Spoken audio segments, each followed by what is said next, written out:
말씀은 시편 23편입니다. 네, 말씀을 우리가 읽도록 하겠습니다. 여호와는 나의 목자시니 내가 부족함이 없으리로다. 그가 나를 푸른 초장에 누이시며 쉴만한 물가로 인도하시는도다. 내 영혼을 소생시키시고 자기 이름을 위하여 의의 길로 인도하시는도다. 내가 사망의 음침한 골짜기로 다닐지라도 해를 두려워하지 않을 것은 주께서 나와 함께 하시니라. 주의 지팡이와 막대기가 나를 안위하시나이다. 주께서 내 원수의 목전에서 내게 상을 베푸시고 기름으로 내 머리에 바르셨으니 내 잔이 넘치나이다. 나의 평생의 선하심과 인자하심이 정녕 나를 따르리니 내가 여호와의 집에 영원히 거하리로다.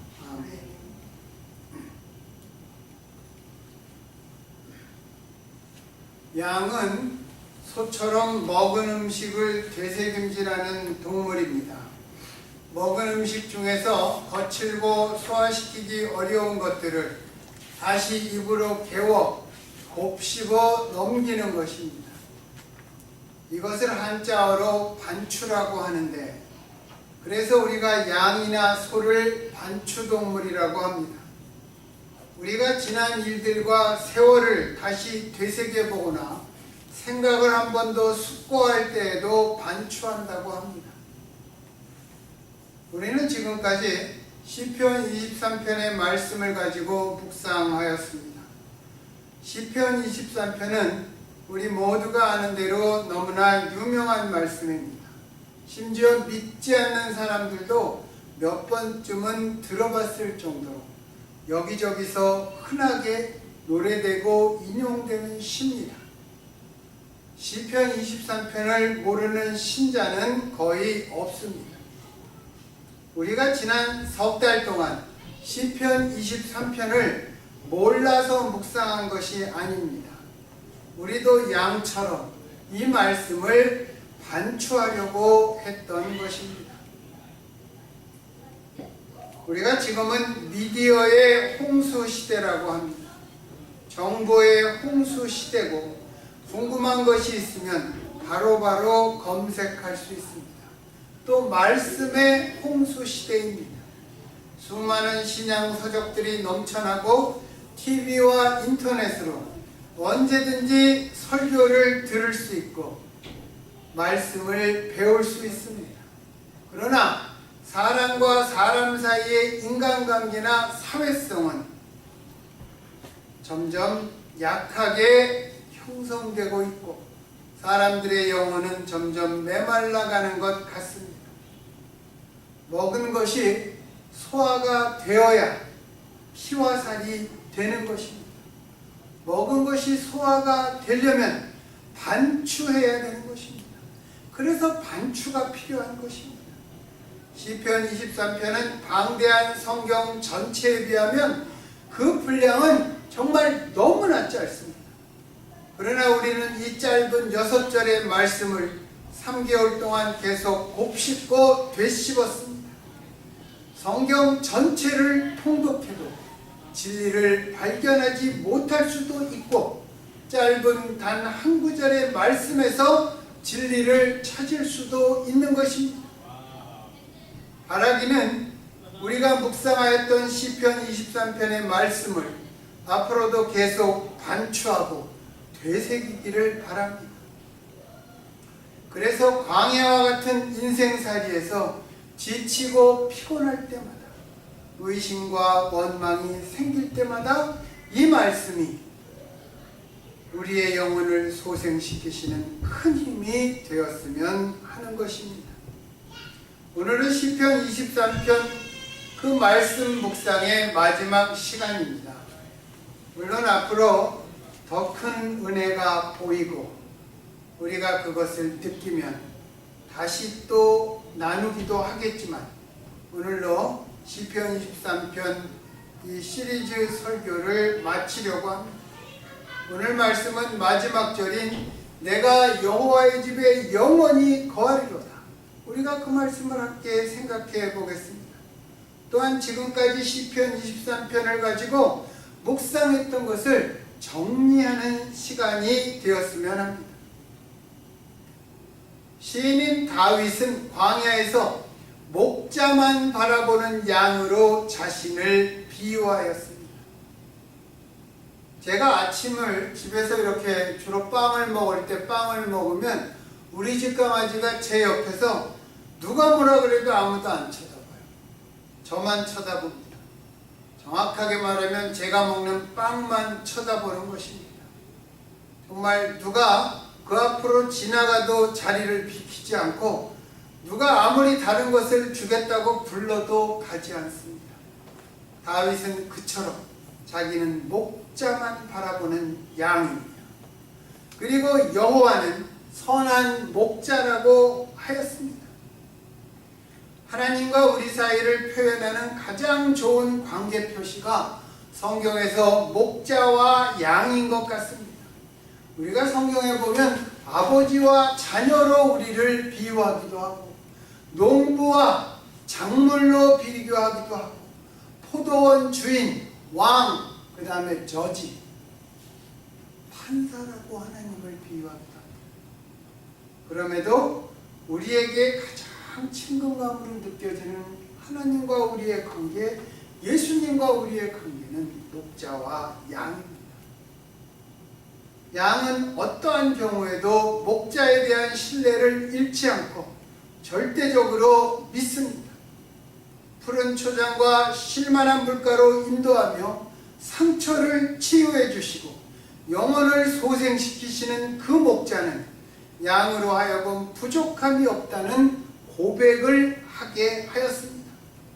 더욱이 그러한 목자의 은혜는 선하심과 인자하심으로 양의 광야 여정의 평생을 함께 할 것이라고 다윗은 노래하였습니다. 그리고 그의 감사와 찬양의 시 마지막에서 내가 여호와의 집에 영원히 거하리로다 그렇게 고백하고 있습니다. 이 말은 이렇게 좋은 목자, 이렇게 은혜로우신 하나님을 내가 어찌 떠나 살 수 있겠는가? 나는 절대로 여호와를 떠나지 않겠습니다라는 의지적 고백입니다. 우리는 시편 23편을 묵상하면서 다윗은 푸른 초장과 쉴만한 물가를 쳐다보는 것이 아니라고 하였습니다. 푸른 초장과 쉴만한 물가 때문에 여호와를 찬양하는 것도 아니었습니다. 물론 풀과 물은 양이 광야를 살아가는데 꼭 필요한 것이지만 다윗은 선하고 인자하신 목자만을 바라보았습니다. 왜냐하면 목자의 선하신 인도하심 속에 이미 푸른 초장과 쉴만한 물가가 예비되어 있기 때문입니다. 예수님께서 산상수훈 6장 마태복음 6장 33절에서 뭐라 그랬습니까? 너희는 먼저 그의 나라와 그의 의를 구하라. 그리하면 이 모든 것을 너희에게 더하시리라. 너희가 필요한 모든 것을 너희에게 더하시리라. 이 세상을 살아가면서 우리가 구해야 될 것은 너무나 많습니다. 어제 구했고 또 오늘 구했고 내일 구해야 할 것들로 우리는 쌓여 있습니다. 얼마나 많은 구하는 것들 중에서 가장 먼저 하나님의 나라와 하나님의 의를 구하라고 하셨습니다. 그런데 이 말씀을 이미 오래전에 다윗이 시편 23편에서 고백하고 있는 것입니다. 23편 마지막 절에서 밝히는 것처럼 다윗이 원하는 것은 여호와의 집에서 영원히 사는 것입니다. 목자를 떠나지 않고 언제까지나 목자와 함께 살겠다는 것입니다. 다윗은 시편 23편에서만 이렇게 고백한 것이 아닙니다. 시편 27편 4절에 가면 다윗이 이렇게 고백합니다. 내가 여호와께 구하는 오직 한 가지는 이것입니다. 내 평생에 늘 여호와의 집에 살면서 여호와의 아름다우심을 보고 성전에서 주님을 뵙는 것입니다. 그렇게 고백하고 있습니다. 다윗이 구하는 기도의 유일한 제목 그 한 가지는 여호와의 집에서 평생을 사는 것입니다. 다윗이 성전에서 그렇게 얘기를 했습니다. 그러나 여기에서 말하는 성전은 예루살렘 성전이 아닙니다. 다윗 시대에는 예루살렘 성전이 없었습니다.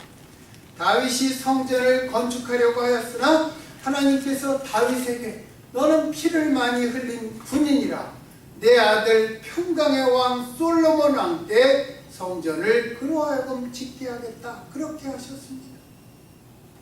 그 당시에는 모세 때 만들었던 회막이 있었습니다. 다윗이 말하는 여호와의 집이나 성전은 인간이 지은 건물이나 천막을 이야기하는 것이 아닙니다. 그것은 하나님께서 만드시고 하나님이 거하시는 장막의 의미입니다. 하나님께서 그의 자녀를 부르시고 만나는 곳이요, 목자가 양을 위해 만든 장막과 같은 곳입니다. 여호와의 집에서 집이라고 번역한 히브리 단어는 베이트라고 합니다. 베이트는 이동식 천막을 말하는 것이 아닙니다. 베이트는 땅에 기초를 받고 고정식으로 만든 집이나 장막을 뜻한다고 합니다. 이 말은 무엇입니까?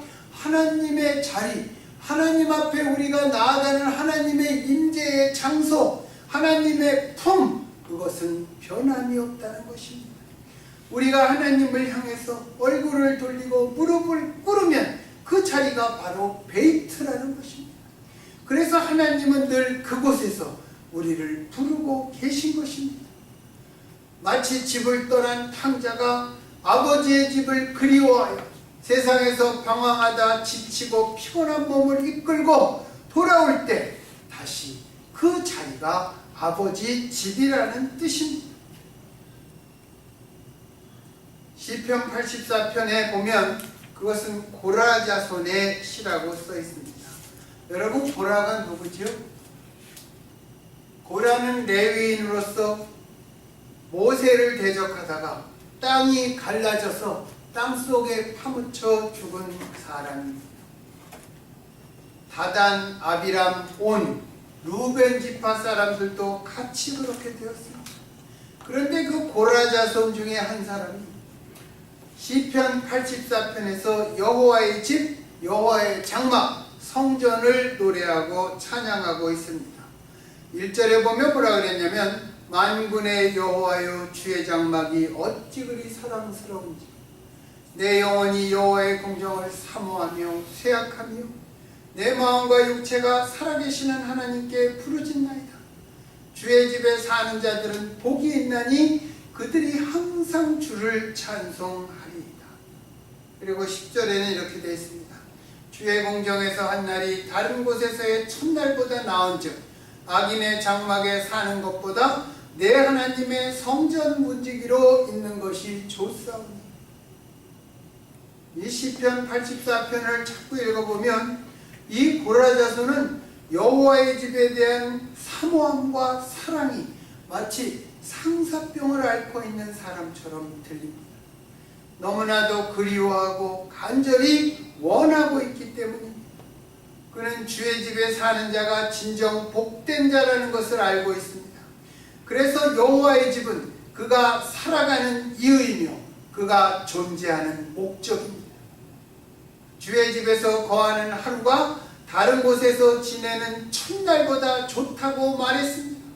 악인의 장막에서 편하게 사는 것보다 비록 문지기라 할지라도 하나님의 성전에 머무는 것이 좋다고 했습니다. 우리는 이렇게 이 사람처럼 하나님의 품을 그리워하며 살아가고 있습니까?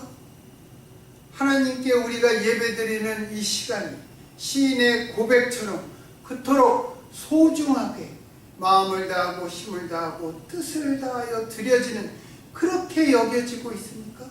하나님을 예배하는 시간, 하나님과 함께하는 삶, 그분의 인도함을 따라가는 삶은 그 세상, 이 세상 그 어떤 것보다 비교할 수 없는 것입니다. 우리가 고라 자손의 시처럼 살지 못하는 것은 우리가 이 세상에서 살 때 부분적으로 알기 때문입니다. 100개가 있으면 우리는 하나나 2개, 조금 많이 알면 한 5개, 그 정도 아는 것 같습니다. 여러분, 우리 눈에 보이지 않는다고, 우리가 어차피 모든 것이 하나님의 은혜로 이루어진다고 그냥 우리가 이렇게 변화됨이 없이 이렇게 살겠습니까? 예수님은 반드시 나중에 우리의 땅, 당신을 향해 드렸던 기도의 시간, 말씀의 시간, 봉사의 시간, 예수님을 닮은 부분이 있나 없나 분명히 예수님께서 살필 것입니다. 사도 바울이 뭐라고 그랬어요? 나중에 우리가 한 것을 예수님 앞에 직고하리라고 그랬습니다. 직접 고할 것이다. 우리는 은혜를 방탕과 방종으로 만들고 있지 않습니까? 말로만 기도하는 것 같고 말로만 신앙인 척하지만 우리의 삶을 뒤돌아보면 여러분, 우리가 하나님 앞에 떳떳합니까? 그럼에도 부족한데 베드로 사도가 뭐라고 그랬어요? 우리가 지금까지 지은 죄 그것으로도 족하고 넘친다 그랬습니다. 우리가 언젠가 확실히 알게 될 것입니다. 우리 모두가 그때 땅을 치며 후회하지 않도록 우리가 참으로 애쓰면서 신앙생활을 해야 될 것입니다. 우리는 시편 23편의 말씀을 묵상하면서 이 말씀을 정말 한 절을 가지고 2번씩 했습니다. 그것은 반추하고 되새기려고 했기 때문에 짧은 본문을 가지고 말씀을 나누다 보면 어쩔 수 없이 단어 하나까지도 살펴야 되고 시편 23편의 짧은 6절을 이리저리 나누고 분석하기도 해야 합니다. 그러나 제가 전번에도 언급하였듯이 시를 공부하고 학습하고 지식을 습득하고자 시편 23편을 3개월 동안 우리가 묵상한 것이 아닙니다. 혹시 우리가 그동안 잘 아는 말씀이지만 소화시키지 못했던 말씀들이 있었는지 그래서 하나씩 되새기며 반추해 본 것입니다. 흔히 좋은 시 읽는 방법은 시를 분해하거나 조각내지 않고 통째로 음미하는 것이라고 합니다. 감사는 머리로 하는 것이 아니기 때문입니다. 감사는 가슴으로 하는 것이기 때문입니다. 이 시편 23편을 온몸으로 느끼고 다윗처럼 감격해서 우리도 선한 목자이신 동일한 하나님을 감사로 고백하고 노력했으면 좋겠습니다. 히브리서 11장 마지막에 가면 허다한 구름같이 둘러싼 허다한 증인들이 우리를 바라보고 있다고 써 있습니다. 그들이 달려갔던 믿음의 길을 우리도 시간만 다르지 지금 이 시대에 우리는 달려가고 있는 것입니다. 그들이 우리를 응원하고 우리가 어떻게 달려가고 있는지 보는 것입니다. 다윗이 그 예전에 하나님을 자기가 찬양하고 고백하고 목자와 양으로 고백했듯이 우리도 그렇게 목자와 양을 고백하면서 살아가고 있는지 다윗이 증인으로서 우리를 바라보고 있는 것입니다. 그래서 이번 여름에 우리도 찬양의 시를 하나씩 써보면 좋겠습니다. 여러분 집에서 하나씩 써보세요. 그리고 마음에 드시면 갖고 와서 다음 주에 한 번씩 낭송을 해보시기 바랍니다. 시를 쓰는 데는 시의 요소들이 필요합니다. 그러나 그 요소들이 우리들에게는 해당 사항이 아닙니다. 시에 보면 운율이 있습니다. 음악적 요소인 운율이 있고 회화적 요소인 심상이 있고 의미적 요소인 사상과 정서가 있습니다. 그러나 이런 건 몰라도 정말 우리는 시를 쓸 수 있습니다. 우리에게 목자 되신 여호와를 찬양하고 감사할 마음만 있다면 됩니다. 여러분 선하신 하나님을 생각해 보십시오. 제가 오늘 6월 30일 1년 365일 중에 절반을 지나는 날이라 아침에 기도하면서 감사할 것을 이리저리 생각해서 찾아서 기도를 드렸습니다. 근데 자꾸 생각하고 이것저것 하다 보니까 잘못하면 그거 하다가 시간 다 가겠더라. 감사할 것이 그렇게 많다는 것입니다. 우리에게 지나간 그러한 반년을 기억하고 그것에 대해서 감사하고 우리가 그런 오늘이 되어야 합니다. 우리에게는 목자 되신 여호와를 찬양하고 감사하는 마음, 기억하는 마음만 있다면 되는 것입니다.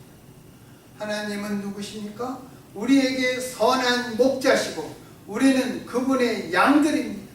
그분이 우리의 삶을 푸른 초장과 실만한 물가로 인도하시며 영혼을 소생시켜 주실 것을 여러분 믿습니까?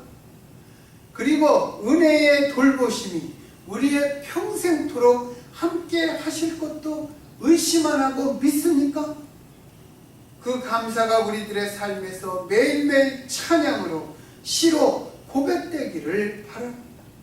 주께서 우리를 순간순간마다 인도하시는 것에 대해서 정말 영적인 눈이 좀 떠졌으면 좋겠어요. 그게 좀 잘 보였으면 좋겠습니다. 여러분, 엘리사가 도단에 있을 때 아람 군대가 와서 그 도단성을 포위했습니다. 엘리사의 사환이 엘리사를 보고 주여, 큰일 났습니다. 아람 군대가 우리를 포위했습니다.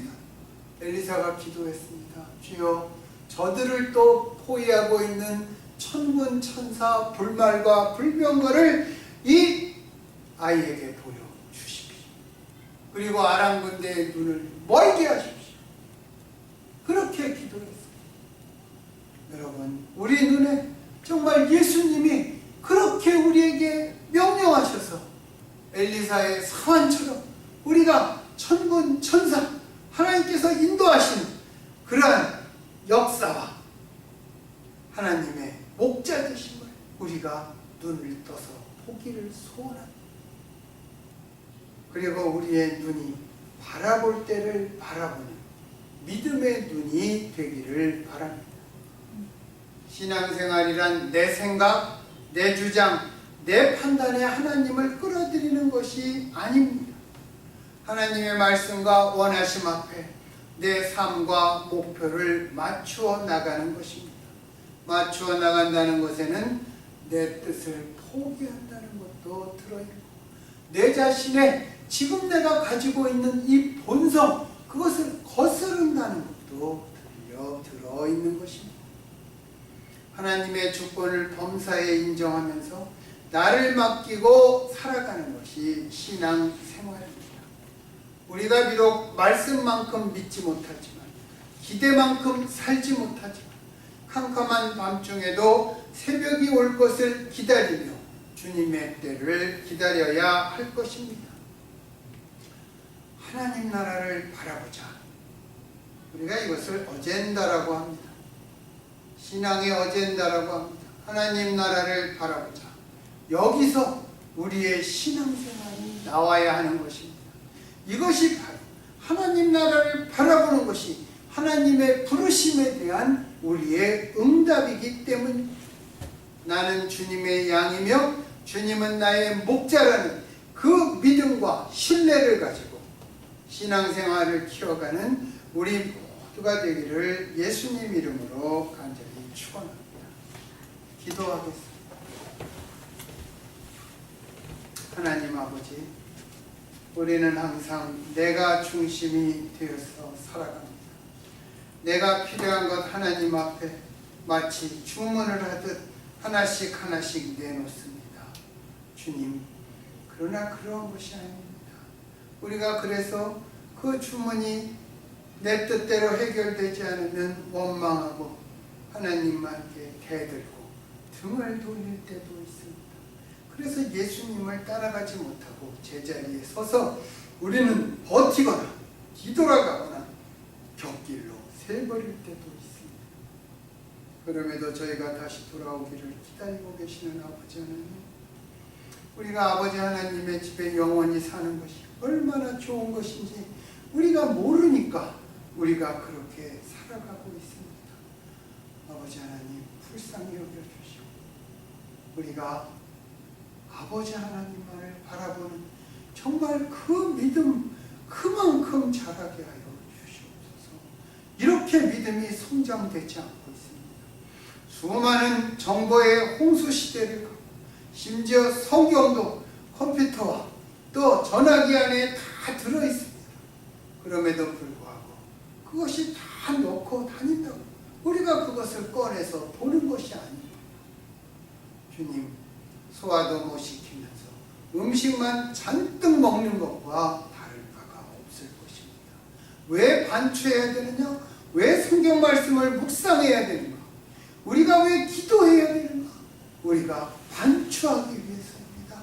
되씹고 되씹어 우리가 그 뜻을 알고 그 말씀이 내 안에서 나를 다스리기를 원하시는 하나님의 뜻이 되시기 때문입니다. 하나님, 여호와의 집에 영원히 거하려면 하나님의 말씀을 잘 알아듣고 하나님을 아침 저녁 하루 24시간 계속 같은 집에 살면서 만나야 할 것입니다.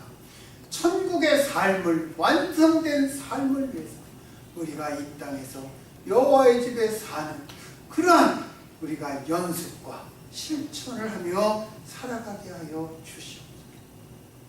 아무것도 하지 않다가 하나님의 집이 어떤 것인지도 모르고 우리가 잘못된 발걸음을 갖지 않게 하여 주시고, 항상 우리 인간의 힘은 한계가 있습니다.